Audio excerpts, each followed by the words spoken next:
Assalamualaikum warahmatullahi wabarakatuh. Perkenalkan, saya dari Agustina Raffi dari Prodi Teknologi Pendidikan dengan NIM 0562200622.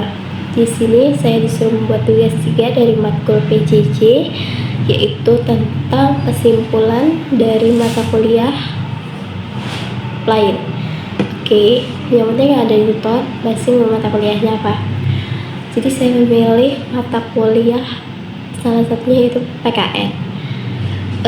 Untuk Bapak Tutor, mohon izin saya sambil melihat materi yang sudah saya buat ya Pak, karena kalau di video saya suka lupa ingin menyampaikan apa. Izin ya Pak. Pada materi PKN pertemuan ke-1 dan ke-3 itu membahas tentang hakikat dan urgensi pendidikan kewarganegaraan. Poinnya yang pertama PKN adalah bela negara untuk semua warga, bukan hanya TNI ataupun polisi ataupun pejabat lain. Urgensinya ada 3, yaitu 1. Membentuk warga negara yang cerdas dan partisipatif. Yang kedua, mencegah disintegrasi bangsa di tengah gempuran hoaks atau ujaran kebencian yang ada di media sosial. Biasanya di media sosial tuh banyak banget yang menyebarkan hoaks, karena itu membuat kebencian itu muncul. Yang ketiga, menanamkan nilai Pancasila agar tidak luntur oleh budaya asing, karena kita itu tidak boleh asing walaupun beda budaya, ras, agama atau yang lain-lainnya.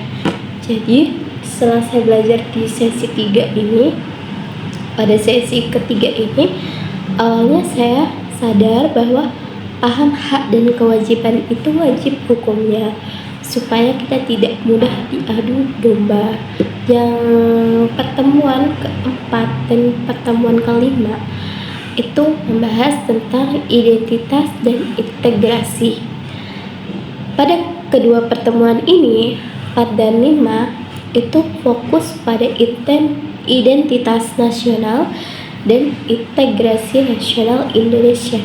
Kesimpulan yang saya dapat yaitu Bhinneka Tunggal Ika itu bukan hanya sekedar semboyan di Garuda Pancasila. Itu adalah strategi nyata untuk menyatukan 1340 suku, 700 bahasa daerah, dan 6 agama resmi. Tantangan terbesar sekarang yaitu adanya konflik SARA, yaitu dipicu dari algoritma media sosial. Kenapa? Karena sekarang tuh banyak banget media yang geram banget untuk memecahkan konflik dari suku, agama, ras, dan budaya. Banyak sekali. Nah, dengan ini kita dapat solusinya nih. Harus perkuat integrasi dengan 4 konsensus dasar: Pancasila, UUD, NKRI, dan Bhinneka Tunggal Ika. Dari sini saya belajar bahwa perbedaan itu kekuatan, bukan ancaman, asal kita punya komitmen sebagai bangsa.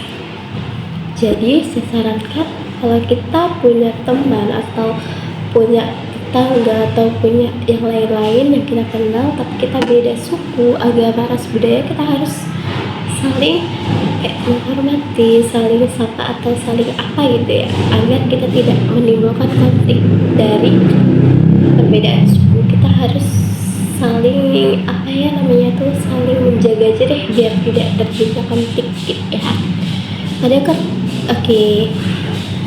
Pada pertemuan ke-6 dan ke-7 itu membahas tentang konstitusi demokrasi. Nah, pada ini membahas konstitusi dan demokrasi Indonesia. Intinya UUD 1945 itu adalah rules of the game dalam bernegara. Semua warga dan pejabat wajib tunduk pada konstitusi ini. Tidak boleh di atas hukum, tidak boleh di bawah hukum, dan pokoknya tidak boleh melanggar. Untuk demokrasinya, Indonesia menganut demokrasi Pancasila. Artinya kebebasan berpendapat itu dijamin, tapi tetap harus bertanggung jawab terhadap dan tidak melanggar orang lain.